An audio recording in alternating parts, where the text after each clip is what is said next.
अस्सलाम वालेकुम। एमपीटी का चैप्टर क्लोज हो गया। जैसा भी हुआ, आपने जो भी परफॉर्म किया, अब हमें उससे आगे निकलना है। भूले बगैर हमें इससे सीखना है और अगले साल अल्लाह करे आपका इसी साल ये एमपीटी क्लियर हो और उसके बाद सीएसएस भी क्लियर हो। लेकिन क्योंकि इसकी पासिंग रेशियो जो है वो 3% है, तो भी रियलिस्टिक ये दोबारा भी देना पड़ सकता है।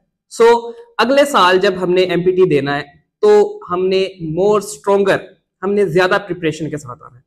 लेकिन खैर, अब जो भी होना था एमपीटी के साथ हो चुका है। अब हमें आगे सीएसएस की तरफ मूव करना है। अब सीएसएस के बारे में कुछ रूमर्स हैं कि सीएसएस डिले हो रहा है या नहीं हो रहा, क्या ये वाकई में ऐसा होगा या फिर ये जस्ट रूमर्स ही हैं। हम इन पे बात करते हैं।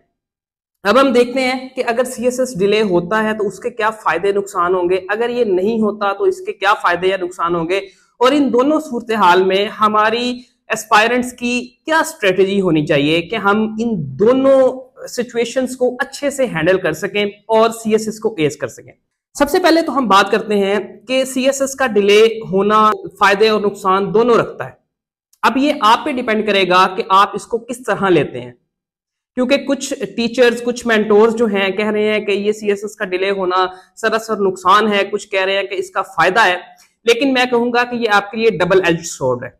ये आप पे डिपेंड करेगा कि आप इसको किस तरह यूटिलाइज करते हैं। आपने आमिर खान की मूवी 3 इडियट्स देखी होगी, जिसमें वो एक बात बार बार कहता है कि आप अपने दिल को बेवकूफ बनाएं, फूल योर हार्ट एंड से ऑल इज वेल। अब इसका क्या मतलब है कि अगर आप डिफिकल्ट सिचुएशन में भी खुद को कहते हैं कि all is well, so it will go well. लिहाजा अब अगर सीएसएस डिले होता है तो इसके ज्यादा तो बेनिफिट्स ही हैं, लेकिन इसके कुछ नुकसान भी होंगे। सबसे पहले हम नुकसान की बात करते हैं, तो यही नुकसान होगा कि आप डोरमेंट फेज में चले जाएंगे। अब इसका क्या मतलब है, जिस तरह भी आपने एमपीटी दिया है और एमपीटी की कुछ थकान होगी आपके पढ़ पढ़ के, तो लिहाजा आप कहेंगे कि चलें अब सीएसएस डिले हो चुका है तो कुछ दिन रेस्ट करते हैं। जो कुछ ज्यादा थक चुके होंगे वो कहेंगे कि हम कहीं का ट्रिप लगा लेते हैं, नॉर्दर्न एरियाज चलते हैं, और जब वहां से आएंगे तो फिर एक हफ्ता जो है वो थकावट नहीं उतरेगी, और इसी तरह करते करते एक महीना जो है वो गुजर जाएगा। तो इसके बाद जब आप प्रिपरेशन स्टार्ट करेंगे तो फिर आपके लिए वो सब जो है वो न्यू होगा, जिसके लिए आप बड़ी देर से प्रिपरेशन कर रहे हैं। तो सबसे बड़ा नुकसान तो यही होगा कि अगर आप डोरमेंट फेज में चले जाते हैं और प्रिपरेशन को अपनी स्टॉप कर देते हैं कि कुछ रेस्ट कर लें, अभी तो हमारे पास बहुत टाइम है, तब ये आपके लिए लीथल है। लेकिन अगर हम इसकी फ्लिप साइड को इन देखें तो इसके बहुत ज्यादा फायदे हैं। सबसे बड़ा फायदा तो उन एस्पायरेंट्स के लिए है जो पीपीएससी 1 पेपर के लिए भी तैयारी कर रहे हैं। लिहाजा आपको पता है कि असिस्टेंट एसएनजीएडी और असिस्टेंट पुलिस की सीट्स जो हैं वो अनाउंस हुई थी, और इसी वीक में और कुछ नेक्स्ट वीक में उसके टेस्ट आ रहे हैं।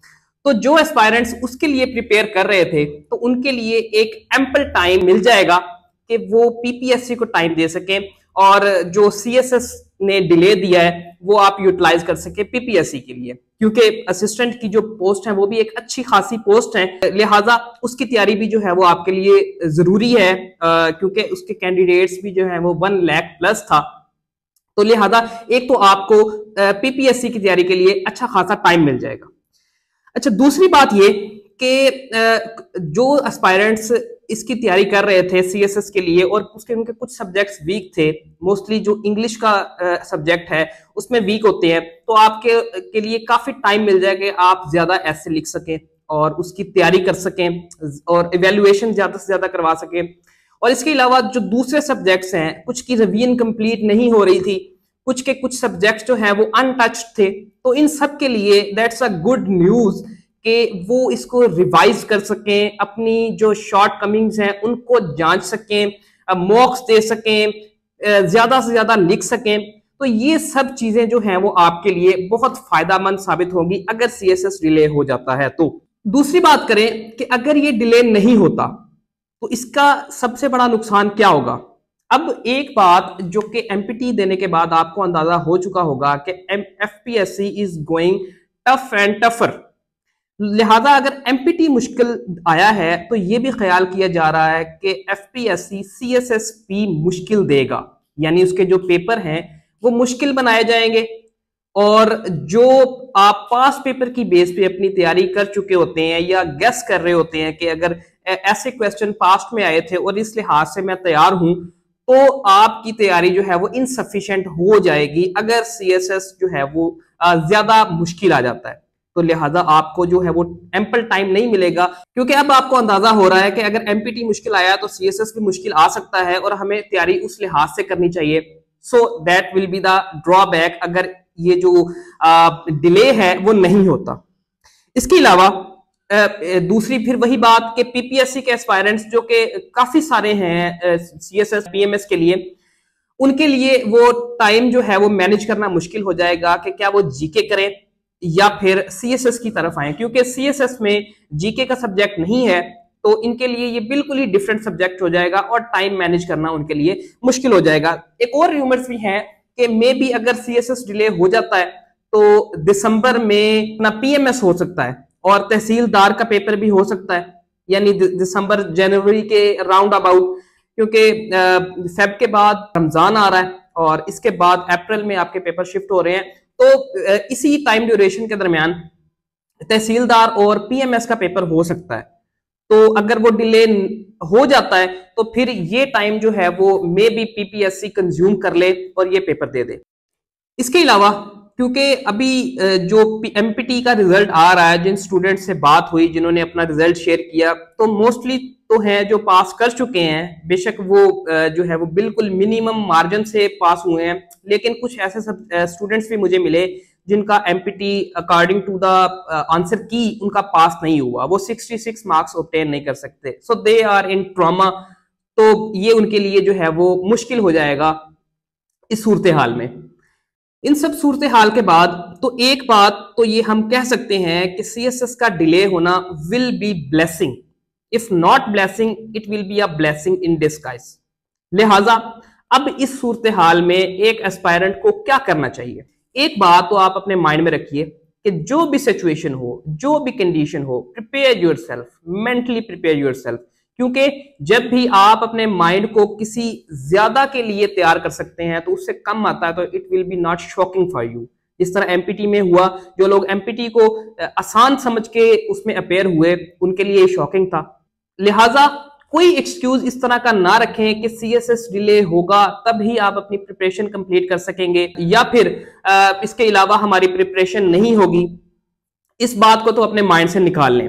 लिहाजा जब तक एफपीएससी ऑफिशियली नोटिफाई नहीं करता कि सीएसएस जो है वो डिले हो चुका है, आप अपनी रूटीन फॉलो कीजिए। आप वही टाइम जो आप स्टडी को दे रहे थे 12 से 15 घंटे, जो कि आपको इस सूरत हाल में देना चाहिए एक एस्पायरेंट को, जो ये टाइम चल रहा है दैट्स अ क्रूशियल टाइम, और मैक्सिमम इसको यूटिलाइज करना चाहिए। मैं अपना एक्सपीरियंस किसी और वीडियो में शेयर करूंगा कि एक एस्पायरेंट की क्या टाइम टेबल, क्या स्ट्रेटजी होनी चाहिए इसको करने के लिए, because I scored very well in CSS and PMS.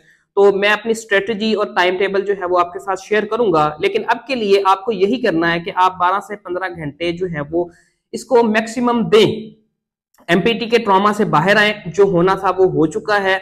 अपने आप पे यकीन रखिए, खुदा की जात पर यकीन रखिए, और अपने उसी प्लानिंग के साथ जो कि आपने फेब के लिए प्लानिंग की थी उसी प्लानिंग के साथ चलते रहिए, उसी के साथ तैयारी रखिए। अपने आप को भी लेजी ना होने दीजिएगा, क्योंकि अगर आप एक दफा लेजी होते हैं तो वो आपके एक वीक या उससे ज्यादा टाइम जो है वो वेस्ट कर सकते हैं, और इस सूरत हाल में आप एक मिनट, एक दिन भी अफोर्ड नहीं कर सकते कि इनको वेस्ट किया जाए।